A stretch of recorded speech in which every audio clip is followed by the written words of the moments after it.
Antes de mais, bom dia. A ideia da nossa apresentação, minha e da Sandra, de Augusto Mateus, é explicar um pouco qual a metodologia que se usa normalmente para fazer uma análise de custo-benefício deste tipo de projetos.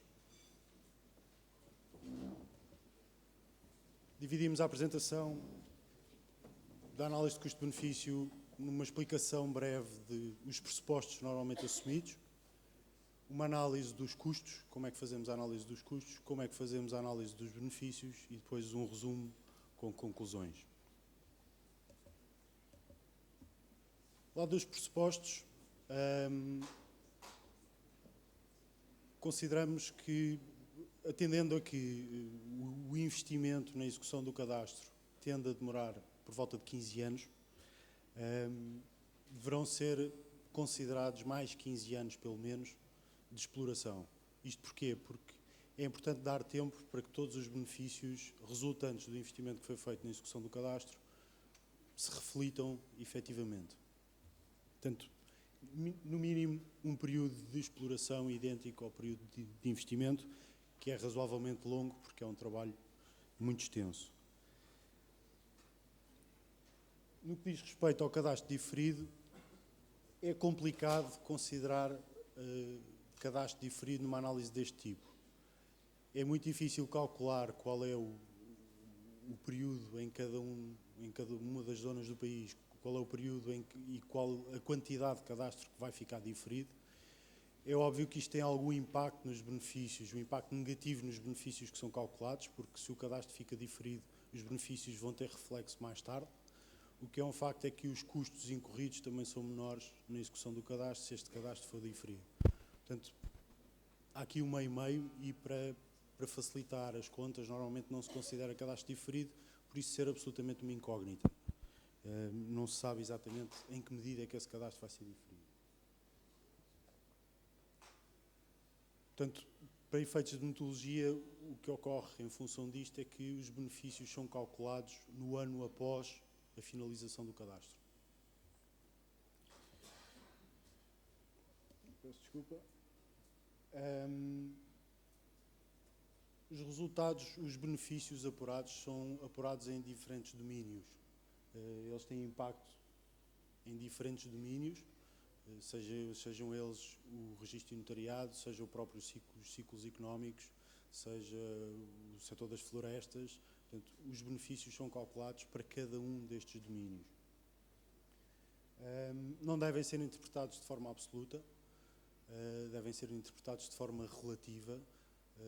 É preciso perceber onde é que há maiores impactos destes benefícios. Isto pode inclusivamente ser importante naquilo que é o planeamento da execução do cadastro. Quanto mais depressa realizarmos benefícios e, portanto, analisando o peso relativo destes benefícios, aqueles que tiverem maior peso relativo devem ser priorizados na execução do cadastro.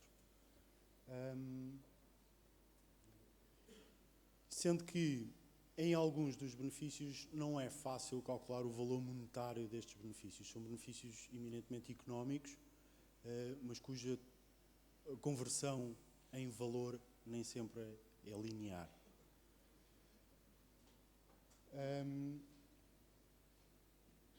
A quantificação da variável tempo e os ganhos de eficiência e produtividade de determinada entidade tem a ver com, acontece muitas vezes,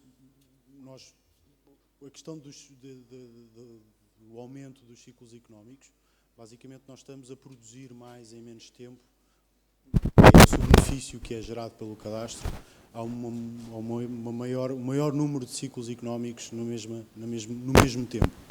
Portanto, a variável tempo está avaliada no sentido de apurar aquilo que são os ganhos de eficiência e produtividade resultantes do cadastro.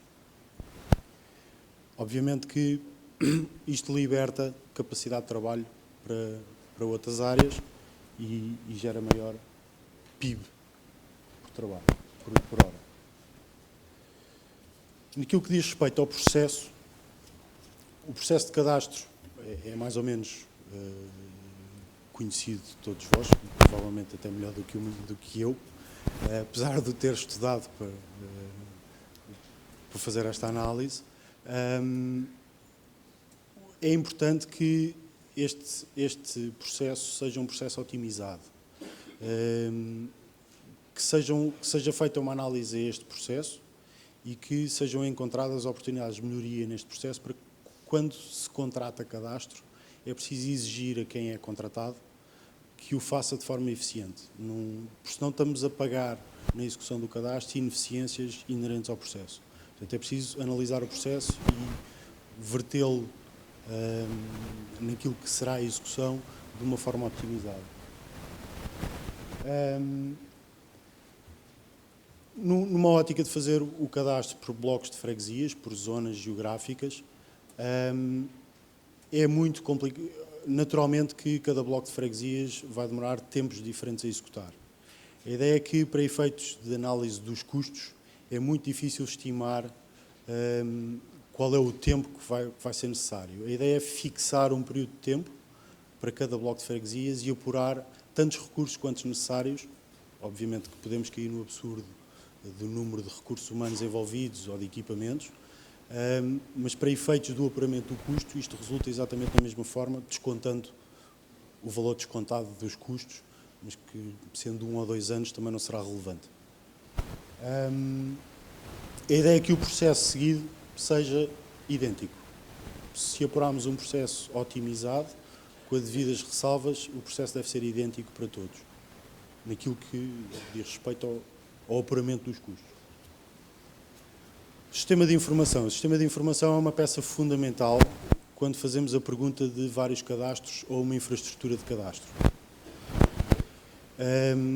Falar numa execução cadastral, sem falar num sistema de informação que permita a gestão deste cadastro e a interoperabilidade entre as várias entidades que se servem deste cadastro. Uma atualização permanente deste cadastro, independentemente de qual é a entidade que provoca essa atualização. É falar de um cadastro que é feito hoje e amanhã já não está atualizado.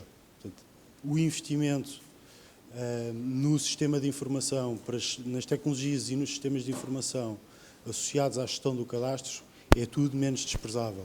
Portanto, estamos a falar de valores avultados, mas de um investimento que é absolutamente fulcral se quisermos falar de uma infraestrutura nacional de cadastro. Normalmente, e isto poderá ser revisto no cenário de crise que hoje vivemos, mas a taxa de atualização dos valores, porque estamos a falar de uma análise a longo prazo, a muito longo prazo, a taxa de atualização normalmente usada e recomendada pela União Europeia é de 5%. Esta taxa hoje poderá ser, em alguns casos, insuficiente e poderá ter que ser maior.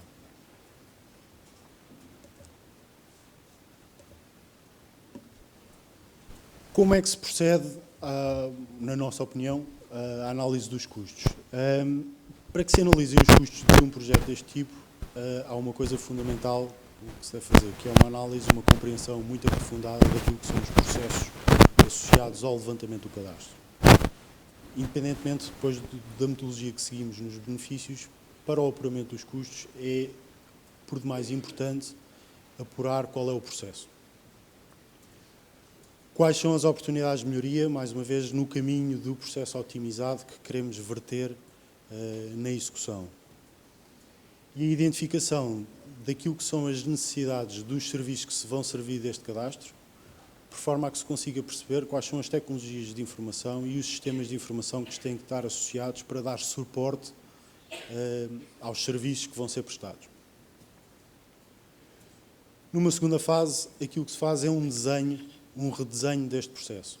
Ou seja, vamos caracterizar aquilo que seria um processo otimizado, portanto, entre aspas, limpamos as gorduras das várias atividades que compõem este processo. Vamos determinar depois, e muitos de vocês saberão melhor que eu, que fazer cadastro em Lisboa não é propriamente a mesma coisa que fazer cadastro na Serra da Estrela, ou em Trás-os-Montes, ou no Algarve. Portanto, é preciso perceber quais são os fatores condicionantes ao processo otimizado que nós criamos. Desenhado o processo otimizado e dividido por atividades, é preciso perceber quais são os fatores condicionantes que podem influenciar a otimização que nós desenhamos. Fatores como a orografia, a ocupação do solo, a área a cobrir, são fatores predominantes nesta análise. É preciso perceber não só quais são os fatores predominantes, como quais as atividades em que eles têm implicações e em que medida é que têm essas implicações. E isto vai variar em função da zona do país que estamos a tratar. Em relação aos sistemas de informação, percebidas as necessidades que eles têm que satisfazer, é recomendável que se faça um benchmarking internacional. Há muito bons exemplos na Europa daquilo que é a caracterização de um sistema deste tipo.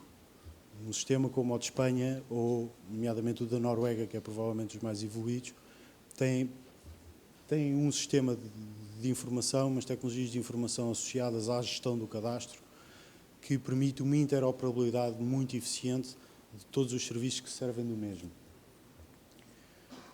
Quando vamos para o apuramento dos custos propriamente dito, é preciso, mais uma vez, priorizar quais são as áreas a cadastrar e definir um calendário. Este calendário vai ter implicações nos custos e vai ter implicação nas concretizações dos benefícios.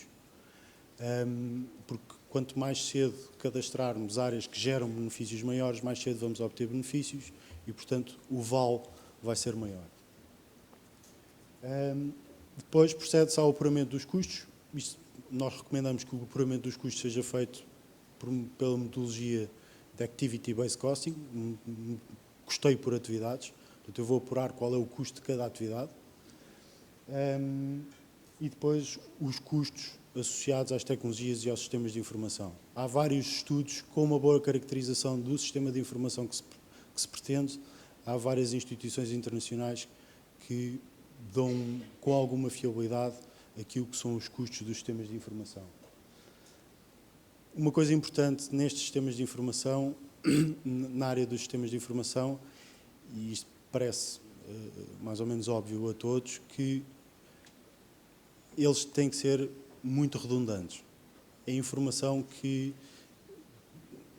tal como informação sobre segurança nacional, informação de cadastro, tem que ser altamente redundante, tem que ter backups, tem que ter sistemas de contingência e isto encarece o sistema de informação. Mas é uma segurança que é preciso ter, é absolutamente fulcral. A nossa estimativa é que o custo financeiro seja 60% do custo total da execução do cadastro. Dentro deste custo financeiro, 80% destes custos financeiros dizem respeito à execução do cadastro propriamente dito, 20% às tecnologias e sistemas de informação. Mais uma vez, foco que as tecnologias e os sistemas de informação não são de todo desprezáveis nos custos financeiros. O custo económico tem essencialmente a ver com o tempo que vamos exigir aos cidadãos na colaboração com a execução do cadastro. Isto é tempo que eles não estão a trabalhar e, portanto, numa conta razoavelmente simples de dividir o PIB per capita ou pelo número de proprietários e o tempo que eles vão despender em média para a execução do cadastro, apura-se um custo económico, que é o custo que a economia não... são os proveitos que a economia não gera por as pessoas estarem envolvidas na execução do cadastro. Quais são os fatores críticos de sucesso, na nossa opinião? A gestão da adjudicação do cadastro. É importante que essa adjudicação seja feita, mais uma vez, num processo otimizado, numa boa base de informação sobre aquilo que serão os custos expectáveis da execução deste cadastro. Este tem sido um problema em muitos dos grandes projetos de infraestruturas em Portugal, é que as estimativas feitas normalmente não são fidedignas e depois todos nós lemos nos jornais todos os dias derrapagens no investimento. Uma fiscalização da execução deste cadastro, no sentido de garantir que os níveis de serviço que se pretendem com este cadastro e das necessidades que se pretende que este cadastro cubra sejam efetivamente respeitados. Uma promoção da alteração da legislação. É preciso criar ownership sobre o cadastro. Tem que haver uma entidade, seja ela pública, seja ela privada, seja ela resultando de uma parceria pública ou privada, tem que haver uma entidade responsável por este cadastro. uma interligação muito forte entre a execução do cadastro e os sistemas de informação. Mais uma vez, a interoperabilidade do sistema de informação, o acesso a várias entidades que do cadastro necessitam para trabalhar e para gerar riqueza é importantíssima. E depois, mais ainda, hoje, ou pelo menos isto é mais premente hoje, um modelo de gestão e financiamento que permita assegurar que este cadastro é sustentável, que esta infraestrutura de cadastro é sustentável. Deixar de olhar para o cadastro como um custo em que temos que incorrer, mas num investimento que precisamos de fazer porque ele vai gerar benefícios. Para falar sobre os benefícios, vou passar a palavra à Sandra.